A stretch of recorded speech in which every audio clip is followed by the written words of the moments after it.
Hey mediums, last week we talked about the structure of doing a platform demonstration or gallery reading. This week I want to take that another step further and talk to you about the importance of how you present yourself when you are standing on a stage. I have 5 takeaways for you in this video, and the very last one will tie in the importance of sitting in the power on a regular basis.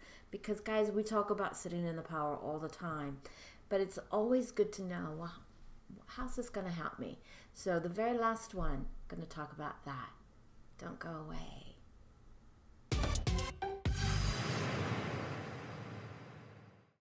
All right, guys, so let's talk about presentation. There are 5 takeaways here that we're going to talk about. The first takeaway is speaking. This is one that I like to think of it like with everything really that has to do with presentations. I like to use the analogy of Goldilocks and the 3 bears. It's not too much, not too little, just right, just perfect. So keep that thought going through your mind as we talk about the different aspects. So the first one is speaking. So the first thing that we have to do is we have to make sure that our audience can hear us. So if you have a soft voice, which is what I have a soft voice, especially when it gets sensitive with the evidence. My voice tends to go very soft and tender.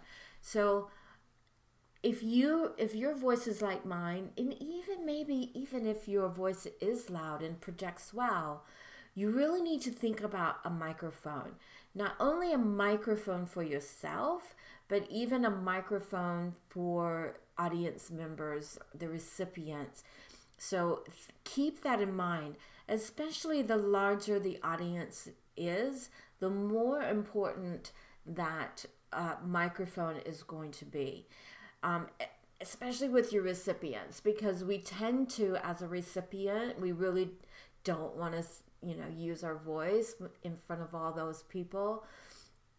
And you'll get a lot of nods or this or But we really need the recipients to use their voice, because the rest of the audience needs to hear what they're saying. They want to know, is it a yes? Is it a no? Is it I don't know? They want to know.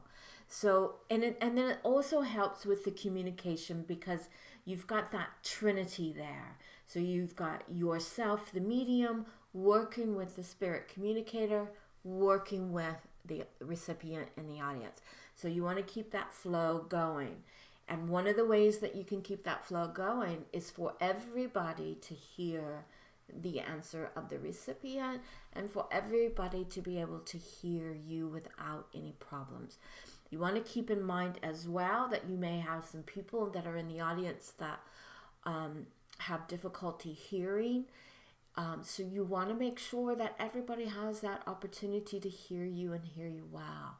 But on that same note, I've been to places where the presenter was so loud and so in your face that it was a little off-putting for people. So you want to make sure that it's not too much, not too little, but it's just right. And the way to get there is to just practice and play with it. And as you start to do your public demonstrations, you'll start to get a feel of what is just right, okay? So pay attention to that. The next thing that I want to share with you is the enunciation of your words.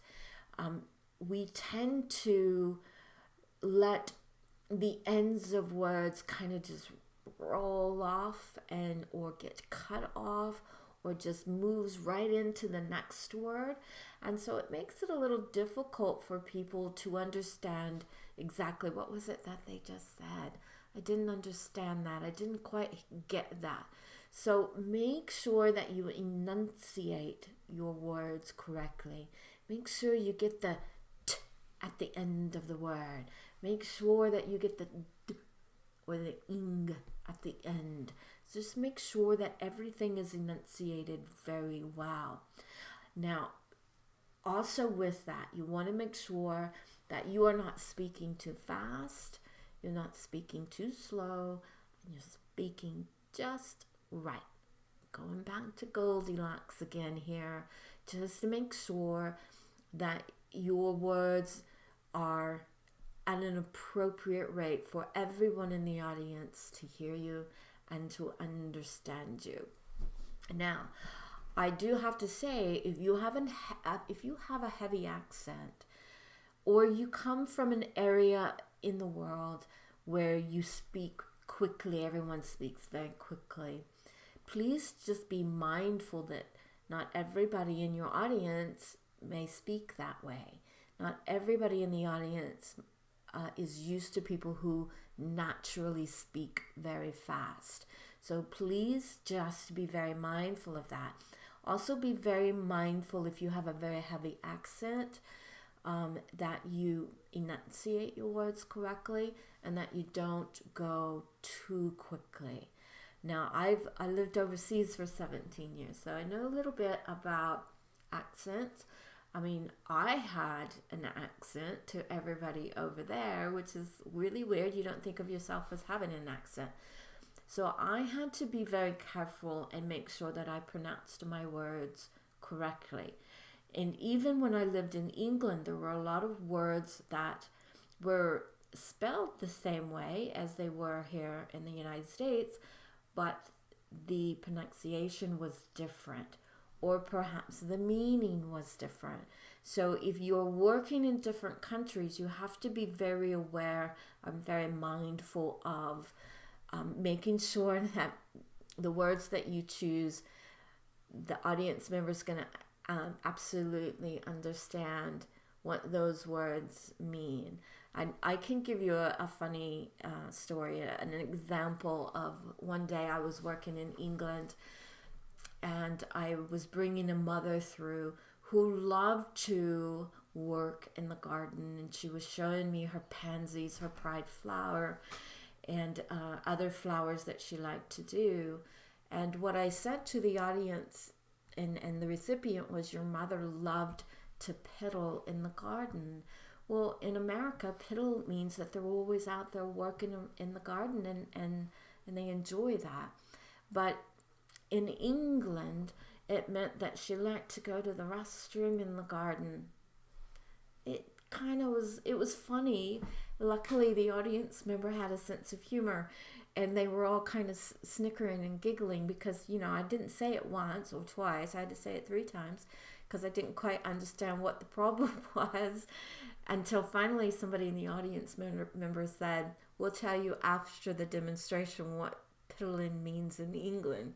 And then I found out. So it was very funny, and I still laugh about it. And we had a good laugh about it during the demonstration as well, because I knew it meant something different. So it's just, be mindful of those kinds of things, and be mindful of the choice of words that you use as well. Okay, guys, we've just finished takeaway number 1. In the comments down below, write what you can take away. What is the one thing that you will be able to use that I just talked about? Put it in the comments down below. All right, now, takeaway number 2 is going to be posture. This is another one that's really important, because your posture is what sends a message as well out to the audience about you as a medium. You can have posture that's going to show that you're not confident, that you don't know what you're doing, that you're nervous or you're afraid. Your posture will show all of that. So even if you are nervous, which I'm always nervous, even if you are, when you step onto that platform, when you step onto that stage, you step on with confidence, you step into your power, like you know exactly what you're doing, and that you have all the confidence and faith that this is going to be a beautiful night. So you want to make sure of that. You also want to make sure that you keep your head up, because that's going to help to project your voice even more. People like to see your face.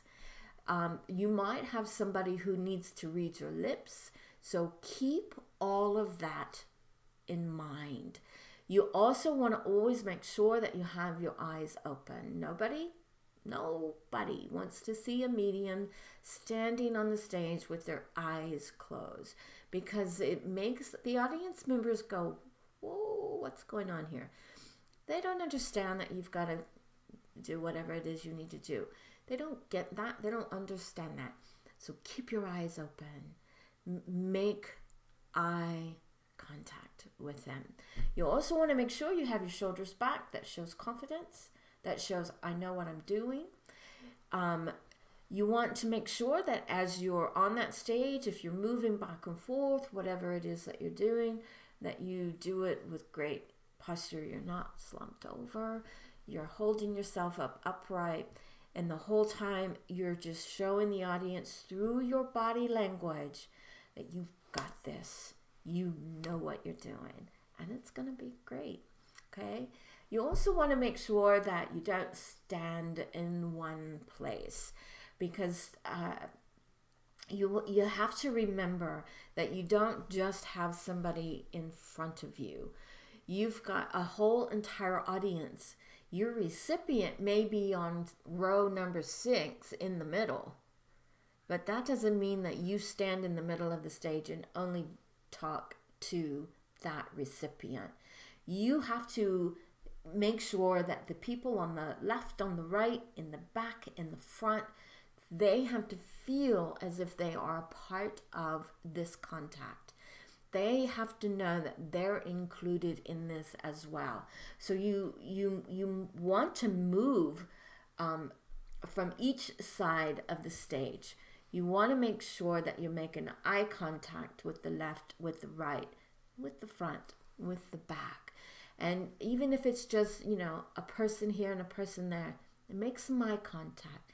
Take a moment, pause a minute. Make that eye contact.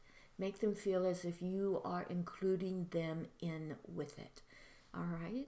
All right, so that's takeaway number 2. If there's something in takeaway number 2 that you can take away and put into practice immediately, put it in the comments down below. It's one thing to come onto the stage and show that you're scared or you're frightened.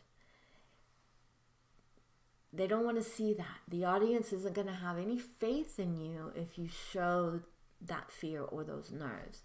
So for me, even though I am a little nervous, I'm never afraid, but I'm always a little nervous because you just never know how the audience is going to go.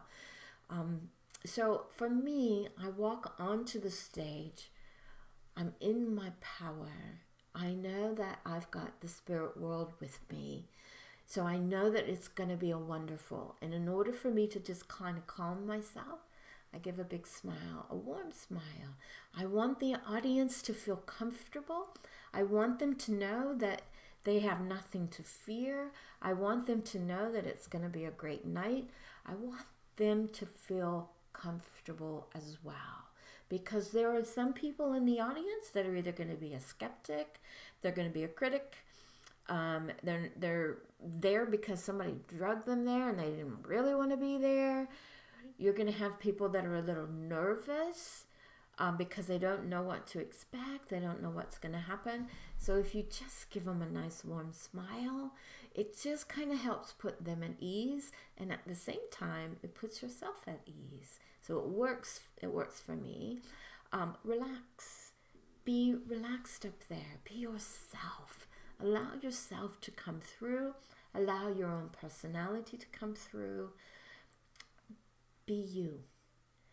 And if you walk in your truth and you are yourself, you're more believable. If you try to be somebody that you're not, the audience is going to see through you.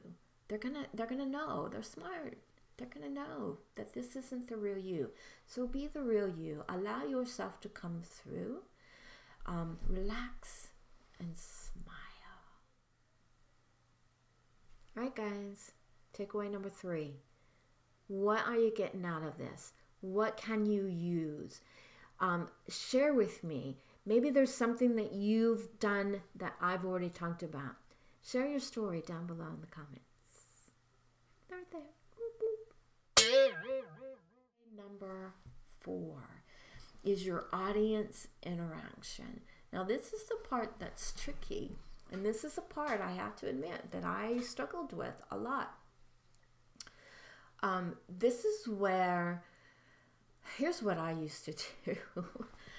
I would find my recipient in the audience, and I would just zone in with the recipient. And everybody else in that room just melted away, and I was oblivious that they were even there. So I just had a direct to my recipient, and I only spoke to the recipient. Oh my gosh, guys, that's a big no, don't do that. Don't do what I did. You may do it in the beginning. I think that part of that is confidence and nerves. That was when I was, training and getting used to all of this. But as your confidence grows, you'll find that you'll begin to move beyond that. But like I said before, you want to make eye contact with the audience. You want to take those pauses. You might want to look at somebody in the audience and say, even though your recipient's over here, you might look over here and go, I know your mom is in the spirit world. You understand that, right? Yeah. So that's how you bring this side in when you're working over here, okay? So make that eye contact. Move from side to side. Bring your attention to the back, even if your recipient's towards the front. You want to bring all of that in. Whenever possible, you want to bring audience into that contact. So for example, let's say we have a mother in the spirit world. We have a mom here that's communicating with us, and your recipient's over here, and you say to your recipient, I know that your mom loved to cook, and she had a special recipe that she loved to bake, and she did it special just for you. On your special occasions, your mom would go into the kitchen and say, I know what you want. You want me to make that casserole, don't you? The one that you love so much. And the recipient's going, oh God, yes, I would do anything to have that casserole once again. And your mom, she would take those ingredients and she would put them in there. And there was one special ingredient that your mom would put in that casserole that other people didn't care for. But you loved it when she put a little extra in. You understand that, don't you? You've got the recipient, you're working with the recipient, but then you turn to the audience and go, I bet some of you have a special recipe from somebody up in the spirit world that you often think about. It brings them in. And what does that do? It makes the audience member think about their loved one, and it draws their loved one close to them. So we want to include the audience as much as we can, but we don't want to overdo it. So we don't want too much. We don't want too little. We want it to be just right, okay? What else? Humor. I love this one. Some people are natural comedians. There's 2 tutors at the college that I love to watch, Chris Drew and Simon James. And they're both natural comedians. And they bring their personality and their humor into the work that they do when they're on the stage. So everybody in the audience is laughing and having a great time. And it works beautifully. But it's natural to them. It's the way they are every day when you're talking and communicating with them. So it's a natural process for them. They're just allowing their personality to come out and be a part of that. And that's wonderful. Now, I am not a natural comedian, but I love humor and I love to laugh. but I'm not funny, not like they are. So what I do is, because I do love humor and I do love to laugh, I love to joke. I'm kind of sarcastic, but you can't always bring sarcastic on the stage. So what I do is I look for those moments when the spirit communicator brings something to me that I know has got some humor behind it, and I highlight it. And that's how I can bring the audience members in with that as well.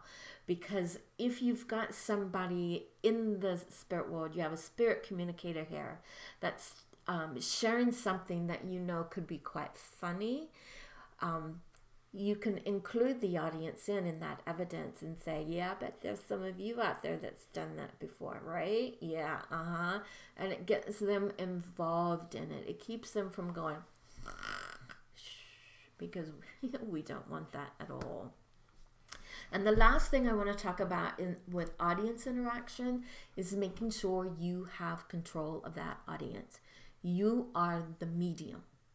The audience is not the medium. You are. So you're the one that has to take control. It's like you're the boss. You're the one that's up there on the stage. You're running the show. You make sure you have control of everything. And you do that in a very respectful kind of manner. Of course you do. But you will have times where audience members will try to take over. Like you may feel that you are with a certain person in the audience and you're giving the evidence, you're getting yes, I understand that. And then all of a sudden, out of the blue, somebody in the audience goes, I can take every bit of that. Whoa, that's great. So what you do when that happens is you turn to that audience member and say, thank you for sharing that. At the moment, I feel I'm here. So if you could just hang on and let's see how this goes, because I really feel that I'm here. Sometimes that audience member will still be adamant that you are with their recipient. And this is where your mediumship comes in. You have to know, you got to feel where that pool is. Are you with the right recipient? Are you getting yeses and more yeses? Does it feel right to you? Are you struggling? All of those things come into play. And if it feels right and you feel the pull there, then stand your ground and just say, no, I'm sorry. I know I'm with this person, but thank you very much. And the moment you say, thank you very much, that's the signal to the other audience member, I'm not with you. Now they may sit there and they may say, I know she's with me. They may do that. And they have a right to do that. But you as a medium, you've got to know where you're at and where you're going. Now on my next video, I'm going to talk about the no's. I'm going to talk more about audience members and the ones that can become very pushy and how do you handle those no's. But for this video, I'm going to stop it right there. Just make sure you take control and do it in a respectful kind of manner. Thank you very much for sharing that with me. But I know I'm right here. Okay? Now, this is the last one. All right, guys. Takeaway number 4. How's it going? Is it making sense? If it makes sense to you, comments down below. Boop, boop. This is takeaway number 5. And this is the one that ties in with sitting in the power. So how does sitting in the power, how does sitting within my own essence and my own power and the power of the spirit world, how does that play a role with when I'm standing on a platform or doing a gallery reading? How is that possible? Well, I'll tell you how. Here's one of the things that I do, and I actually had to, it was part of my training, we used to have to practice sitting in a chair. Let me just back up a little bit. We have to sit in a chair, and then when it was our turn to get up, we'd have to come up with force, whoosh, and stand up. And when we stood up, the intent was we were stepping into our power. So you've got this, you step up, step into your power, and you go onto the stage with confidence, okay? Now, one of the things that you have to do is you have to be able to take your power and move it to the back of the room. Why? If you don't throw your power back to the back of the room, if you don't feel the whole room that you're in with your power, you'll find that most of your contacts are going to be at the front. That's what's going to happen because your power is only going out so far. So you want your power to go to the back. One of the things that I like to do is, I can't make this happen, but it's just something that I hope that happens. And my team that works with me in the spirit world knows that I like to work this way as well. I like to go to the back at the very first. I like it when my first contact is towards the back of the room, because then that means that my power is there. It's over the whole audience if it goes to the back first. So you want to make sure that your power is expanded and it's filling that whole room. You set your intent. That's how you do it. Set your intent that when you step into that power, whoosh, it goes up and out and fills that room, right? Another reason why your power is important. Like I said earlier, you will have critics, you'll have the skeptics, you'll have the people that somebody drug them there and they don't want to be there. And that tends to bring down the energy of the room. So your power is what will help to calm that, squash that, and that negativity. But your power will also be able to uplift the energy of the room. So you use your power in more than one way. You use it more than just to communicate with the spirit world. So you can use it to help manipulate the audience and bring that energy up. Now, of course, you're going to have to use your words as well to help put them at ease and to calm them. But with the combination of your words, your body language, and your power, you can overcome that kind of a situation. And you'll be in it. We all have been there. So it just happens. Now, here's a couple of tips that you might want to know. When you're working and you feel that hopefully by the time you make your way to the stage, by this time you will be able to tell that you're working in your power with the spirit world, or your power has dropped. You'll be able to know the difference. You'll be able to feel it. It's very subtle, but you should be able to feel that by this time. So the moment you feel that your power is beginning to drop, one thing that you can do is turn from the audience. I like to have a little table with some water. Go over and grab your water, take a nice swallow, and just breathe in that second that you do that. When you flip back around, that's just like popping up out of the chair with power. You flip around, and when you flip around, you step right back into that power, and then you can take up where you left off.